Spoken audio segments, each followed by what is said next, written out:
And Jon is joining us from Trig, and this is like old home week. I spoke with Brad, and now I'm speaking with you, and it's just one of those things that we're getting all very comfortable together. Absolutely, I think. absolutely. So you have something new to tell us about here, because Trig Avionics, which has always been a company that has been focused on small, lightweight avionics, looked at the drone industry and said, there's something for us to do here. So what have you brought for us? Absolutely, thanks Tom.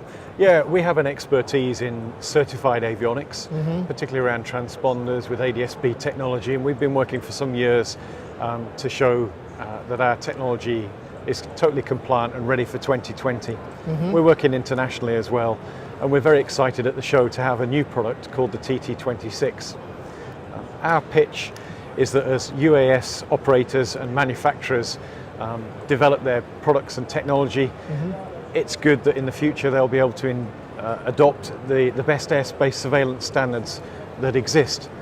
And of course, if you want to fly into airspace that other aircraft are inhabiting, or if you want to operate in areas that are, away from ranges and over habitation, then inevitably you're going to have to end up adopting airspace standards.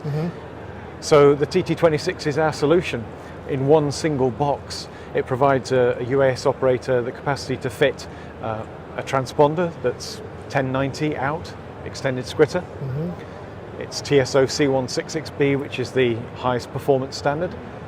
It also has ADS-B, again 2020 compliant, so it's future-proof. It has a built-in altitude encoder, which is certified, and also a GPS, a C145 fully certified GPS. And those two devices in combination can be used to integrate with the autopilot, and so you can take altitude information and positional information and use that for navigation. So we think in that one package, it's a really, really practical solution which points the way towards the future. And all of that in that little box? Yep, all of that in one box. It can be installed in an avionics bay with other equipment. It doesn't need cooling. It runs very efficiently. And we also think the actual affordability of that package is something that is great. It can be retrofitted to existing platforms to bring them surveillance capabilities that I've just explained, or it can be used as a forward fit solution in new drones. Now, I want people to be clear that this is not for the hobbyist quadcopter. No. Yeah. Our market is, I would say, serious UAS platforms, and I don't wish to be unkind to the lighter end of the market, but the reality is that the kind of applications that we see this being applied to are beyond visual line of sight for higher altitude operations. So the TT26 is actually certified for use up to 70,000 feet. So yeah, that's the space that we're moving towards.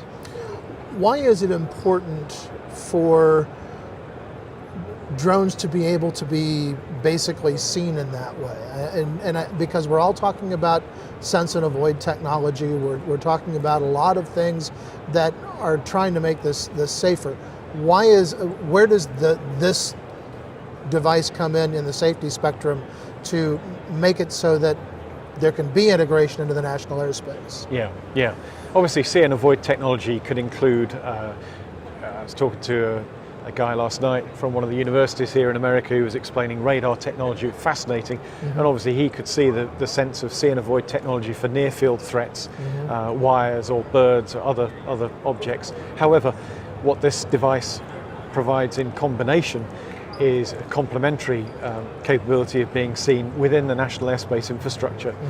So other aircraft can actually see you. You're actually painted on their ADS-B in equipment. It just gives capability for commercial aircraft also to be aware of you in certain airspace. So yeah, it's pushing towards the future. Where do you see the position right now towards integration into the national airspace? And how does a device like what you're offering today, how does that make that more, at least closer to reality? Yeah. I suppose the thing to share there, Tom, is that in other parts of the world, in Europe, in Australia, our technology is already in use in a beyond visual line of sight capacity. and certainly the customers that we're working with are very, very pleased to have the credibility that comes from fitting Mode S and also ADS-B out.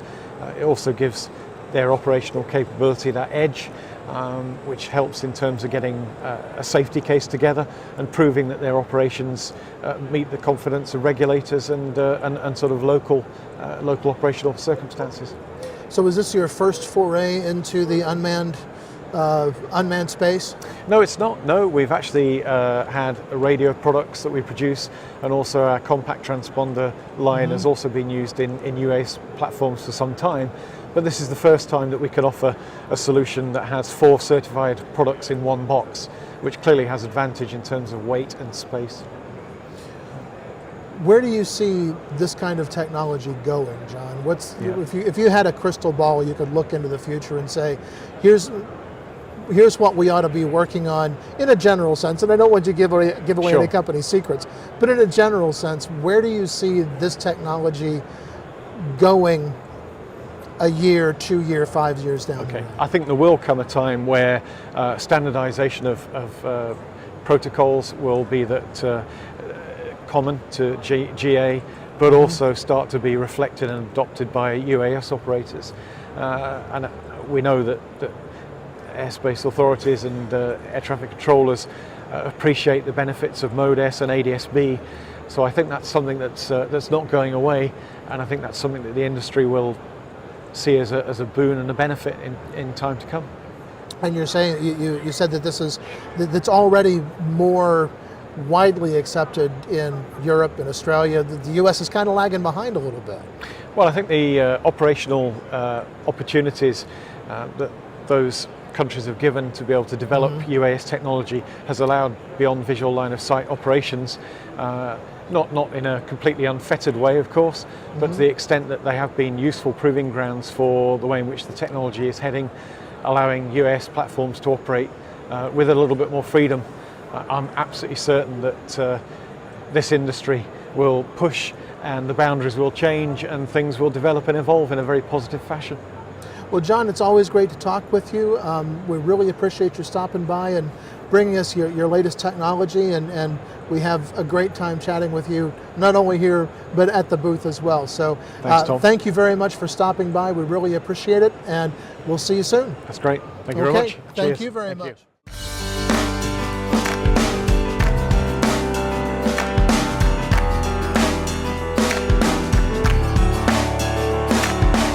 Aero-News Network's coverage of the Association for Unmanned Vehicle Systems International's Exponential 2017, live from Dallas, Texas, is brought to you in part by the following sponsors.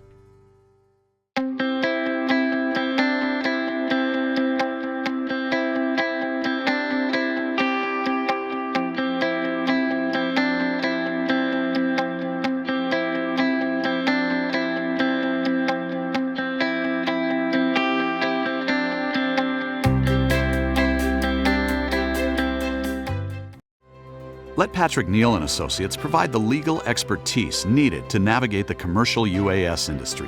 Whether it be waivers, exemptions, operational plans, or other issues, we can provide the guidance you need to keep flying and building your successful UAS operation.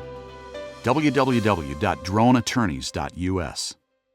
In collaboration with NASC, introducing Sonex Aerospace, bringing you the Taros Group 4 UAS, the redesigned Tiger Shark Block 4, and the Subsonics Twin Jet UAS, all derived from flight-proven manned systems, not concepts, real aircraft. More at sonexaerospace.com.